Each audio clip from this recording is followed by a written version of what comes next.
Hello everyone, welcome. So, some of you who's watching this might have not experienced Wave Winter scenario and have no clue of what really have to prepare before moving to the scenario. I'm about to head out of Wave Winter and head back to Manibus, but before that, I want to give you tips on what you need to prepare and how to survive in Wave Winter. The first deviation that you won't have before moving to Wave Winter is at least a level 4 festering gel if you come from Novice Manibus. If you're from normal or hard Manibus scenario, shiny festering gel like the blue one is preferred, but make sure it's level 3 or above so it's efficient for healing. Do be aware that you cannot get festering gel in Wave Winter as of the time of making this video. The second is Little Rabbit, because it will gather meats and various type of hides for us, which is super essential in Wave Winter. Any level does not matter much, but the higher the better. The third one is Beaver, so you can passively collect woods when you're exploring or offline. The fourth one is high level normal Digby if you are from Novice Manibus, or decent level Prism Digby if you are from normal or hard Manibus scenario, which helps you mine ores passively. The fifth one is exclusively for those who have been in normal or hard Manibus scenario. It is the Moonlight Cat, so every territorial deviations that you have will work non-stop.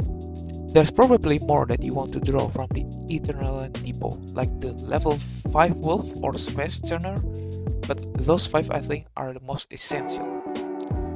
I might have a different take on this compared to some players, but I don't draw like multiple Digbies or Beavers. At most, I just draw 2 for each of them from the Eternal Depot. Having too many of them will more and more feel like a waste of astral sense as you reach the endgame of the scenario. For tools, you only want to pull the Advanced Electric Rock Drill, with Treasure Hunter buff is preferred. If you can't craft one with a Treasure Hunter buff, ask somebody on your server to make it for you before you jump into Wave of Winter. Since last filler, outer space jaws are like the meta weapons in this game. As of the time of making this video, you'd want the best weapon calibrations for those weapons while you are still in the Manibus scenario. Don't forget to disassemble the dropped weapons that gives you the calibration before moving to Wave Winter. In case you don't want to spend too much resources to build a weapon and apply a calibration that you get in Wave Winter that you know isn't nearly as good as the one you have in Manibus, save 11,000 Astral Sense so you can pull it from the Eternal Depot anytime you want it. Now the devs have released the map containing each spawn point of Chaos Weavers, and if you don't want to be bothered by them, don't put your base there.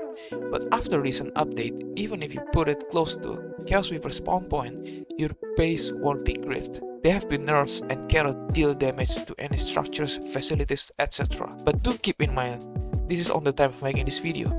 Things are subject to change later, so choose your spot wisely. When you're already in move over to Wave Winter, if your server is still in the first phase of Wave Winter, always carry Helium and torch around so you don't get frozen to death while doing quests and exploration. You also can see that you can use specific hides to give your gears cold or heat resist buff when you craft them. So pay attention to what hides you use to craft them for better survivability. If your server is already on the second phase, try to focus on the dishes mimetic tree. You'd want a food called All-Weather Stew that is much better than Hitium or Coldium and your torch combined for survivability. When you want to fight Chaos Weaver, make sure you always have gravels and woods to build camps, because you'd most likely be dead a couple of times due to extreme temperature, and you wanna respawn as close as possible to where the ongoing Chaos Weaver battle happens.